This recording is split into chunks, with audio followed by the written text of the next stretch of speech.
नमस्कार, मैं हूं अवधेश। आप देख रहे हैं द नारद पोस्ट। आज हम बात करेंगे how to overcome from anxiety and depression. जो तनाव और अवसाद है उससे हम बाहर कैसे आएंगे। आजकल ये जो आधुनिक युग है, आधुनिक युग में हम देख रहे हैं लगातार कि इंसान भाग दौड़ में इतना व्यस्त हो गया है कि उसे जो है कब एंजाइटी हो जाती है, कब डिप्रेशन हो जाता है, पता ही नहीं चलता है।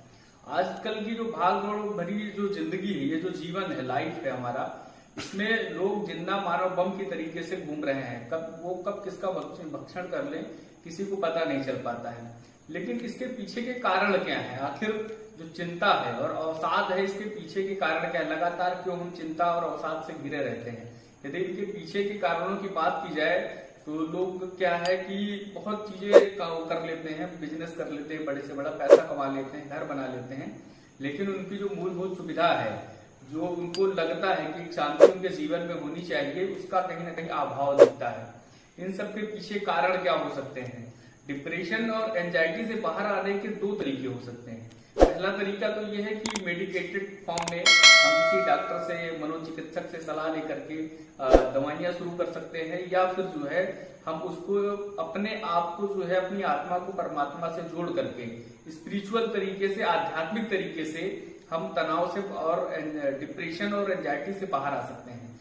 होता क्या है कि तनाव और डिप्रेशन के कारण हम बहुत ज्यादा महत्वाकांक्षी होते जा रहे हैं। आज के समय में इंसान इतना ज्यादा महत्वाकांक्षी हो गया है कि उसकी जरूरतें पूरी नहीं हो पाती हैं। उसको कितनी भी चीजें वो कमा ले, कितनी भी मूलभूत सुख सुविधाएं उसको मिल जाए, लेकिन उसे ऐसा प्रतीत होता है कि शायद उसके जीवन में कुछ कमी रह गई है। इसी महत्वाकांक्षा की वजह से आजकल लोगों में कॉमन जो बीमारी है, एंजाइटी, जो चिंता और अवसाद, लोगों में कॉमन सी बीमारी बन गई है। इससे निकलने के हमारे पास कई तरीके हैं। एक तो हम अपना रूटीन को चेंज करके, पहले क्या करेंगे कि अपने रूटीन को हम जो है देखेंगे, अपने डेली रूटीन को हम ये देखेंगे, उसमें समन्वय बिठाएंगे कि आखिर हम पहले किस तरीके से अपना जीवन यापन कर रहे थे और बाद में हमारे जीवन में क्या क्या परिवर्तन आए हैं। तो फिर से हम अपने पुराने जीवन को जीने के लिए अपनी पुरानी रूटीन को फॉलो करना शुरू करेंगे। इसका एक छोटा सा उदाहरण ये है कि मान लीजिए पहले हम 4 बजे उठते थे, अब हमारी जीवन शैली बदल गई है, हम 6 बजे 7 बजे उठना शुरू कर दिए हैं। हमारी रूटीन काफी गड़बड़ हो गई है। खाने का जो समय था, जो हमारे नाश्ता करने का समय था, वो लंच के समय पे हो गया है, और जो हमारा लंच का समय था वो डिनर के समय पे हो गया है। ये जो हमारी रूटीन जो गड़बड़ हुई है, इसकी वजह से भी कहीं ना कहीं हम तनाव और चिंता की वजह से घिरते जा रहे हैं। दूसरी चीज ये है कि भौतिक युग में इंसान इतना ज्यादा महत्वाकांक्षी हो गया है कि उसे किसी भी चीज की लोलुपता, अत्यधिक जो है महत्वाकांक्षा, उसको अवसाद और डिप्रेशन में डालता है। इन सबसे निकलने के लिए सबसे जो सही और सरल उपाय है कि व्यक्ति को अपने जो चीजें उसके पास है उसी में उन्हें संतोष करना चाहिए। पहली चीज तो ये है। और दूसरी चीज ये है कि अपनी मानसिक शांति के लिए, आत्मिक शांति के लिए वो चीजें करनी चाहिए जिनसे उनकी अंतरात्मा को सुकून मिलता है, उनकी अंतरात्मा को शांति पहुंचती है। और हम इस चीज को, जैसे मान लीजिए एक नदी है, यदि हम किसी नदी में तैरना नहीं जानते और मुझे उतार दिया जाए तो हम डूबने लगेंगे। लेकिन डूबने के साथ यदि हमें कोई एक लकड़ी या कोई माध्यम मिल जाए तो हो सकता है हम नदी को पार कर लें। इसी तरीके से हमारी ये जो जीवन रूपी नैया है, इसमें कोई माध्यम नहीं है, इसलिए हम लगातार डूबते जा रहे हैं, गर्त में जा रहे हैं। हमें माध्यम किसको बनाना है? अपनी आत्मा को परमात्मा से जोड़ने का माध्यम बनाना है। हमें अपने आप को ईश्वरीय शक्ति से जोड़ना है। इसके कई माध्यम हो सकते हैं। मेडिटेशन के माध्यम से हम डेली सुबह उठ करके अपने रूटीन को चेंज करेंगे। जो हेल्दी डाइट है, जो खाने वाली चीजें हैं, जो प्रकृति ने हमें बहुमूल्य उपहार दिए हैं, प्रकृति में बहुत सारी चीजें दिए हैं, उन चीजों का उपयोग करके हम फलाहार करके और हेल्दी खाना, एक स्वास्थ्यवर्धक भोजन को ग्रहण करके इसकी अपने जीवन को, अपने लाइफ स्टाइल को सही कर सकते हैं। दूसरी चीज, हमारी जो रूटीन है उसको उनमें परिवर्तन कर सकते हैं। और मेडिटेशन एक सबसे बेहतरीन माध्यम है, सबसे सटीक माध्यम है कि मेडिटेशन के माध्यम से हम अपने आप को, अपनी जो कॉन्शियस माइंड है, जो हमारी अंतरात्मा है, जो चेतना है, उस चेतना को ईश्वरीय चेतना से जोड़ने का कार्य करते हैं। तो इससे हमारे मन को संतुष्टि मिलती है और शांति मिलती है। हम एक छोटी सी कहानी के माध्यम से आपको बताते हैं कि डिप्रेशन और जो अवसाद है, इनसे बचने के लिए छोटी छोटी चीजों को लगातार हमें करते रहना चाहिए, जिससे हम अपने आप को व्यस्त रख पाए और अपनी महत्वाकांक्षाओं को सीमित दायरे में लेकर के आना होगा। क्योंकि जब तक हमारी महत्वाकांक्षाएं ज्यादा होंगी, हम लगातार भाग दौड़ करते रहेंगे, हमारे पास बहुत सारी चीजें हैं, फिर भी हम ये सोचते हैं कि अभी भी हमारे पास कुछ ना कुछ किसी चीजों की कमी है, तो ये हमारे लिए चिंता और अवसाद का सबसे बड़ा कारण बनता है। और दूसरी चीज, हमारे अंदर एक जो भावना है दूसरे को लेकर के, यदि हम स्वयं के व्यक्तित्व के विकास पे ध्यान दें, स्वयं के व्यक्तित्व को निखारने पे ध्यान दें, तो शायद हो सकता है ये सारी चीजें हमारे जीवन में घटित ना हो। हम दूसरे व्यक्ति के व्यक्तित्व को देखते हैं, उसके संसाधन को देखते हैं, तो हमें ईर्ष्या होती है। उन व्यक्तियों के संसाधनों को देख करके, उनके आगे बढ़ते हुए उपक्रमों को देख करके हमें ईर्ष्या होती है, और इसकी वजह से हमें डिप्रेशन और अवसाद जैसी चीजें हमें घेर लेती हैं। और ये बहुत कॉमन चीज हो गई है, हर 100 में लगभग 90 लोग इस तरीके से आजकल मानसिक अवसाद और डिप्रेशन के शिकार होते जा रहे हैं। लगातार पूरा देश या पूरा विश्व ही इन बीमारियों से घिरता जा रहा है। इसके कई सारे कारण है, एक तो महत्वाकांक्षा और दूसरा ईर्ष्या।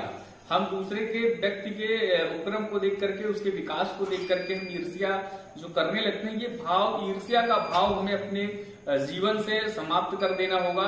हमें स्वयं के व्यक्तित्व के विकास के लिए, अपने विकास के लिए और अपने शारीरिक विकास के लिए, अपने मानसिक चेतना की शांति के लिए, अपने मानसिक चेतना के विकास के लिए, ये जो एक यात्रा है, ऐसा कहा जाता है कि मनुष्य का जन्म 84 योनियों के बाद होता है।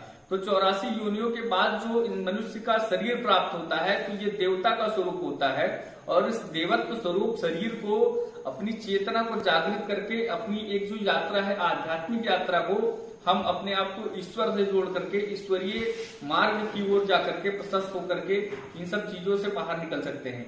एक छोटी सी कहानी के माध्यम से हम आपको बताने का प्रयास करेंगे कि एक बार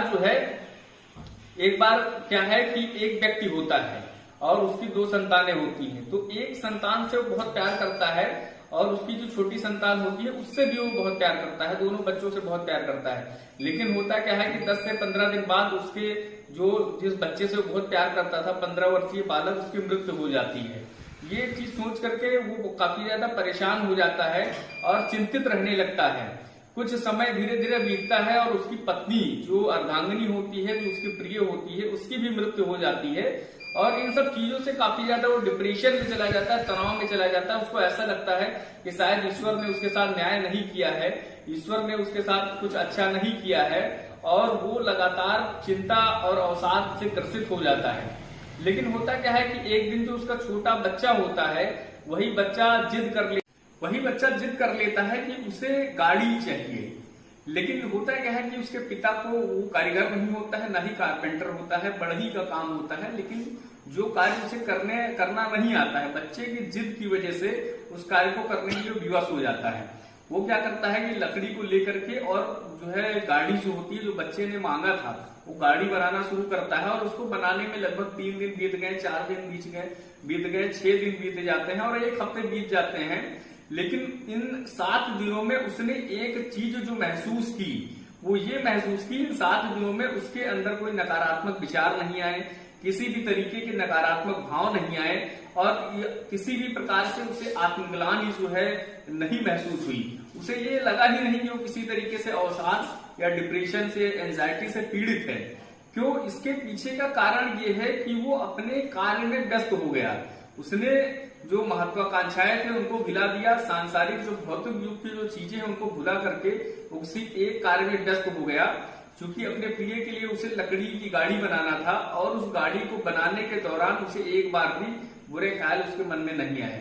तो हमें इस कहानी से ये शिक्षा मिलती है कि यदि हमारे साथ भी इस तरीके की घटनाएं घटित हो रही हैं, या इस तरीके से हम परेशान हो रहे हैं, एंजाइटी या डिप्रेशन से हम परेशान हैं या पीड़ित हैं, तो हमें वो छोटी छोटी चीजें करनी चाहिए जिनसे हम अपने जीवन में, अपने लाइफ में व्यस्त रह सकें, अपने लाइफ को व्यस्त रख सकें, और अपने जो अंतर चेतना है, वो अंतर चेतना को जो हम जागृत कर सकें, और उस जागरण के माध्यम से हम अपने व्यक्तित्व का और अपने शरीर का और मानसिक विकास कर सकें।